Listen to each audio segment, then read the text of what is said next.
Pemimpin Hamas Ismail Haniyeh mengancam akan melancarkan aksi balasan terhadap Israel jika negara tersebut berani mengubah status quo Masjid Al-Aqsa dan Yerusalem. Hal itu disampaikan Haniyeh saat peringatan 35 tahun berdirinya Hamas.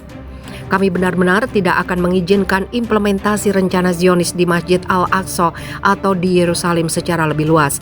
Pedang Yerusalem belum dan tidak akan disarungkan, kata Haniyeh dalam pidatonya dikutip laman Time of Israel.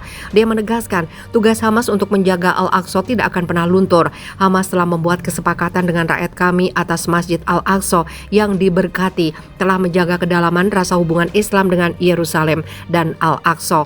Komentar Haniyeh muncul di tengah kekhawatiran atas penunjukan pemimpin sayap kanan Partai Otzma Yehudit Itamar Ben-Gvir sebagai Menteri Keamanan Nasional Israel dalam pemerintahan baru di bawah kepemimpinan Benyamin Netanyahu. Sebagai tokoh yang dikenal anti-Arab, naiknya Ben-Gvir ke posisi tersebut diprediksi membuka peluang bagi kaum Yahudi untuk dapat melaksanakan peribadatan di sekitar komplek Masjid Al-Aqsa. Selama ini, sejumlah aktivis Yahudi telah mendorong agar warga Yahudi diizinkan melakukan peribadatan di sekitar situs tersuci ketiga umat Islam tersebut. Ben-Gvir bahkan telah menyerukan agar pembatasan kaum Yahudi untuk memasuki dan beribadah di Al-Aqsa dicabut. Menurutnya hal itu merupakan bentuk apartheid anti-Yahudi di tempat suci. Benyamin Netanyahu telah meminta perpanjangan waktu selama 2 pekan untuk membentuk pemerintahan. Tenggat waktu pembentukan pemerintahan seharusnya berakhir tengah malam. Kami berada di tengah negosiasi, tengah membuat banyak kemajuan. Namun dilihat dari kecepatannya, saya memerlukan perpanjangan hari yang disediakan oleh undang-undang untuk membentuk pemerintahan, kata Netanyahu dalam surat yang dirilis oleh kantornya. Secara hukum, Presiden Israel yang kini dijabat Isaac Herzog dapat memberikan perpanjangan waktu hingga 14 hari untuk keperluan negosiasi. Partai Likud yang dipimpin Netanyahu telah menandatangani kesepakatan koalisi dengan 3 partai ekstrim kanan, yaitu Religious Zionism, Jewish Power, dan Noam. Pada pekan lalu, Likud mengumumkan kesepakatan dengan partai keempat yaitu Sas, tapi kesepakatan dengan Sas dan blok ultra-ortodok lain, United Torah Judaism, bersifat sementara, bukan kesepakatan koalisi yang mengikat. Masih ada masalah yang belum terselesaikan terkait alokasi posisi, tulis Netanyahu dalam suratnya kepada Isaac Herzog, mencatat sifat prematur dari perjanjian Sas dan United Torah Judaism. Sebelumnya, beberapa analis politik memperkirakan Netanyahu tidak akan memerlukan waktu lama untuk mengumumkan pemerintahan barunya setelah menerima mandat pembentukan dari presiden. Namun melihat situasi saat ini, pembicaraan koalisi terbukti rumit. Netanyahu terpaksa memberikan portofolio sensitif kepada tokoh kontroversial, termasuk pemimpin ekstremis dari Jewish Power, Itamar Ben-Gvir. Tokoh yang dikenal dengan retorika anti-Arab itu akan menjadi Menteri Keamanan Nasional. Artinya, Ben-Gvir bakal bertanggung jawab atas polisi perbatasan di tepi barat yang diduduki. Penunjukannya sebagai Menteri Keamanan Nasional Israel telah memicu kekhawatiran di antara kalangan masyarakat Palestina. Sementara itu, alokasi portofolio Netanyahu untuk anggota partainya sendiri juga belum diselesaikan. Komplikasi lainnya adalah bahwa pemimpin partai Sas, Aryeh Deri, telah dihukum karena pelanggaran pajak. Menurut Jaksa Agung Israel, karena terbelit kasus tersebut, Deri dilarang bertugas di kabinet.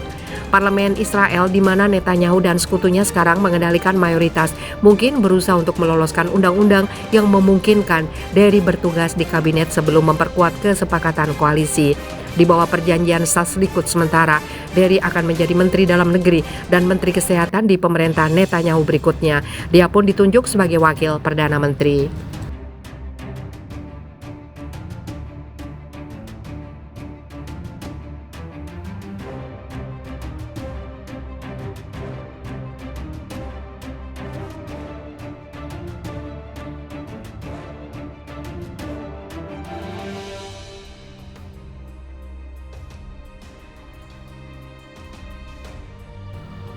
Anggota Parlemen Israel, Ben-Gvir, pimpin penyerbuan ke Masjid Al-Aqsa. Anggota Parlemen sayap kanan Israel, Itamar Ben-Gvir, bersama puluhan ekstremis menyerbu halaman Masjid Al-Aqsa. Penyerbuan berlangsung dengan perlindungan otoritas Israel untuk hari kedua berturut-turut. Saksi mata lokal mengatakan kepada kantor berita Wafa bahwa puluhan pemukim yang dipimpin Ben-Gvir menyerbu situs suci Islam tersebut. Menurut saksi mata, para pemukim Israel melakukan tur provokatif dan melakukan ritual Talmud dalam perayaan Hari Raya Yahudi Sukkot. Serangan terjadi sehari setelah penulis kanan Kanada yang kontroversial dan psikologis klinis, Jordan Peterson, bergabung lebih dari 1032 pemukim yang menyerbu komplek Masjid Al-Aqsa ketika tentara Israel mencegah jamaah Palestina masuk. Departemen Wakaf Islam di kota Yerusalem dikutip oleh Arabi 21 mengeluarkan peringatan bahaya yang timbul dari eskalasi pelanggaran oleh otoritas pendudukan Israel terhadap Masjid Al-Aqsa, terutama selama periode hari libur Yahudi.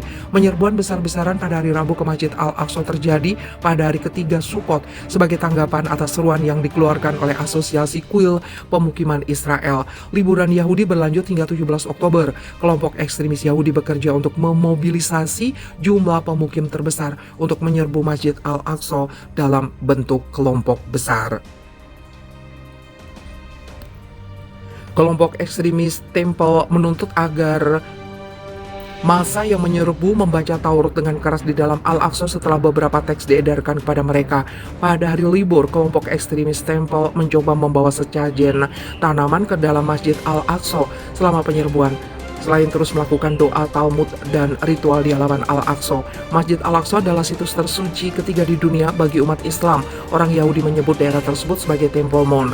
Pemukim Yahudi mengklaim lokasi itu adalah situs dari dua kuil Yahudi di zaman kuno. Israel menduduki Yerusalem Timur, tempat Masjid Al-Aqsa berada selama Perang Arab-Israel 1967. Rezim Zionis mencaplok seluruh kota pada tahun 1980 dalam langkah yang tidak pernah diakui masyarakat internasional. Sejauh ini komunitas internasional hanya bisa mengecam Israel atas tindakan diskriminatif terhadap warga Palestina.